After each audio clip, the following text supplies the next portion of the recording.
let's talk about how to become a full-time podcaster or content creator, but AKA podcaster, because that's actually the best option for you. I promise. Just trust me. And I'm going to be taking you through 6 steps to monetize and actually create a business that can replace your full-time job. I want you to be able to do this full-time if that's what you want. I was able to do it, and if I can do this, so can you. And believe it or not, it was actually much more simple than I had been making it out to be. Are you ready? Let's dive in. All right, here's the deal. When we think about creating an actual business out of podcasting, I think we often get so confused about where podcasting fits into the funnel.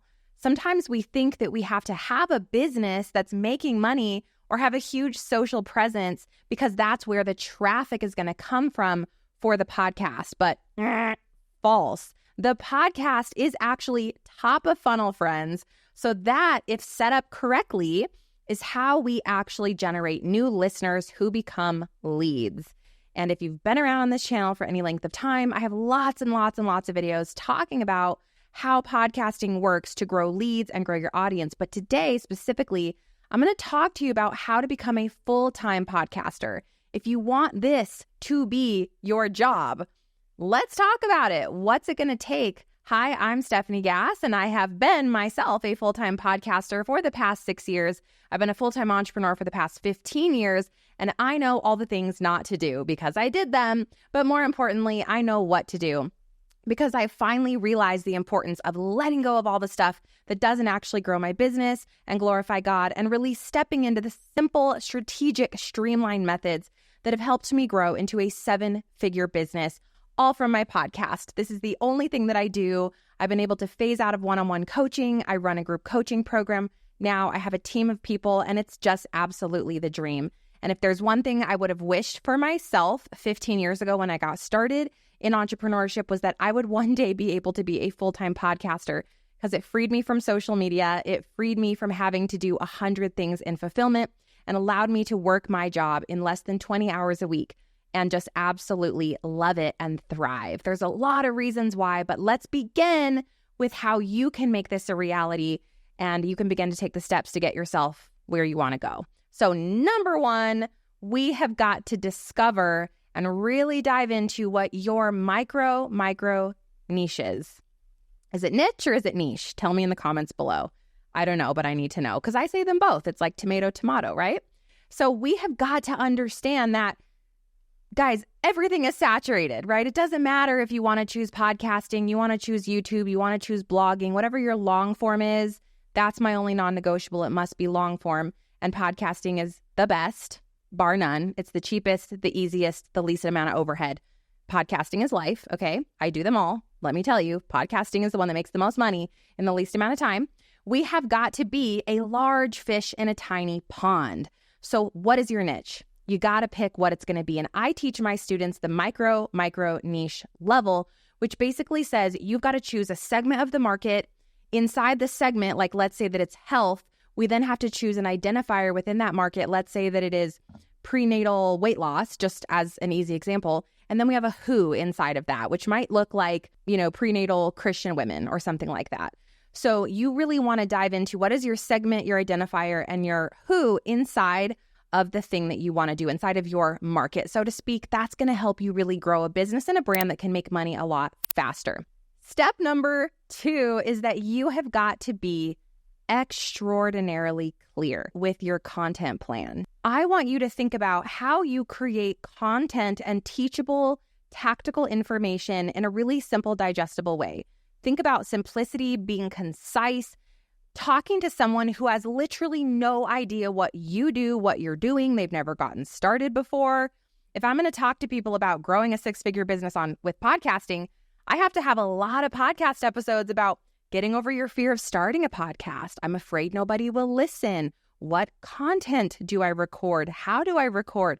What episodes do I create? And all of that, which PS, if you're in that boat, come and listen to my podcast, Online Business for Christian Women. I have 760 episodes to support you in figuring all those things out. But you've got to create those really bite-sized, easy to digest episodes for your person. Step number 3, if you want to go full-time in your podcasting business, is you've got to live for market research.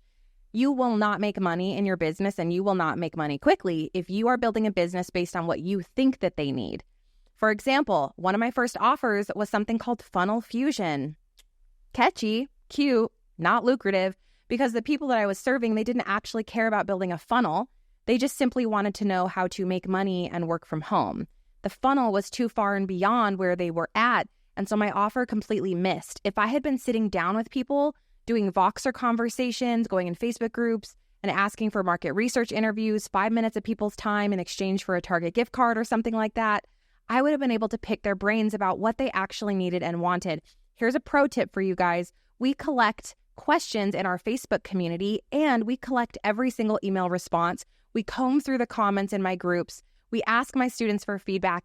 We are combing through market research intentionally to find out what you are all saying is your number one problem, what you are struggling with, what is happening in this season of life for you, who you actually are, what your business is. We are getting to know you so intimately so that when I create content, you feel like I know you, I see you, I have been where you are, and that I can create that really authentic rapport with you so that you can trust me. And so you need to be doing that too. All right, step number 4, it's time to monetize. So we really want to think about how you can monetize your podcast sooner than later.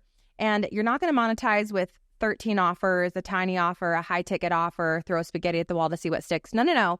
Quite the contrary. You're going to figure out your core signature offer. And I teach my students my 3 favorite methods of creating a really sticky offer that's going to sell and make you the most profit margin in my 6-month group coaching program, Podcast to Profit. If you've been praying for a group coaching program with a Christ-centered coach to help you glorify God in your work, but actually make true, real impact in the world, in your business or ministry through podcasting, building your offer, scaling, growing, optimizing, learning how to build a business that's going to be really fruitful for you, please check out the details right here at stephaniegast.com/podcast to profit. So we got to monetize. My favorite ways to do so early on in your podcasting journey are to offer one-on-one coaching. This is such a fantastic way to get paid to do market research, and people are always going to want to pay for your time. As you scale and grow your business, you're not going to be available for as much one-on-one, so that's such a great thing to offer when you're new.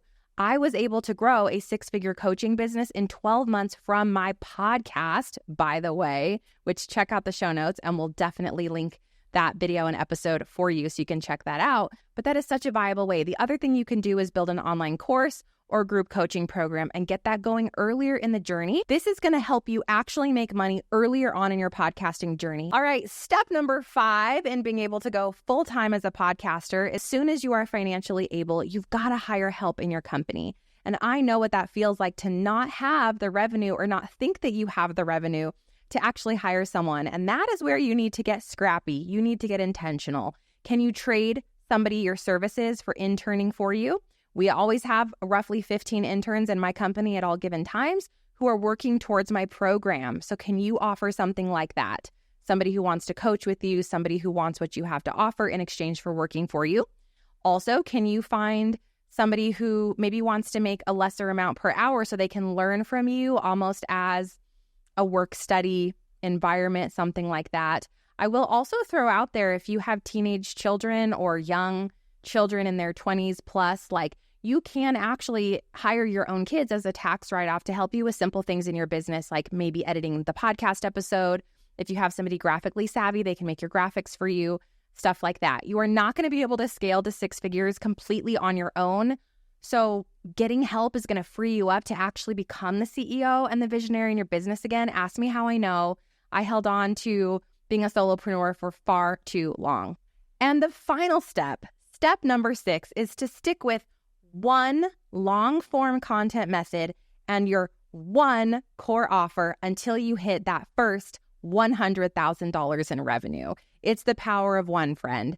And the reason that I am so intentional about this is because if you have not validated your offer, you're not going to make money throwing offer 2, 3, 4, 5, 6. You're just going to confuse your audience. You're going to dilute your efforts trying to fulfill all these different things. Please do not make this common mistake of creating more and more and more things as soon as you start making some money. Stick with the thing that's making you money. Pour into that, grow that, focus on PR, go guest on other shows. Stick with the thing that's actually working. This is the number one mistake I see new podcasters making is we get distracted. It gets boring. We want to do the new and shiny thing, but that is what is going to derail you from having huge success and really going full time with this thing. You've got to see it fully through. And most of my students, it takes a solid 6 to 18 to sometimes 24 months to really get to that level of success and consistency before we can start looking at adding on that secondary offer, that offer stack. So in conclusion, those are your 6 steps that you're going to really think about and intentionally take action on if you want to go full-time in podcasting. And again, if you just want to not figure this out all by yourself, please come and apply for my group coaching program, stephaniegass.com/podcast-to-profit. I would love to coach you through it. I would love to help you through this process. I have coaches in the program, and there are hundreds of success stories that you can come check out over at stephaniegass.com/podcast-to-profit. So I hope this video helped you. I will see you again super soon for another episode. Please comment below what other content can I make for you to help support you in either your podcasting journey, your monetization struggles, your mindset, glorifying God with your work. What is it that you need the most help with? Where are you getting stuck? Speaking of market research, comment below and let me know so that I can support you. I'll see you soon. God bless.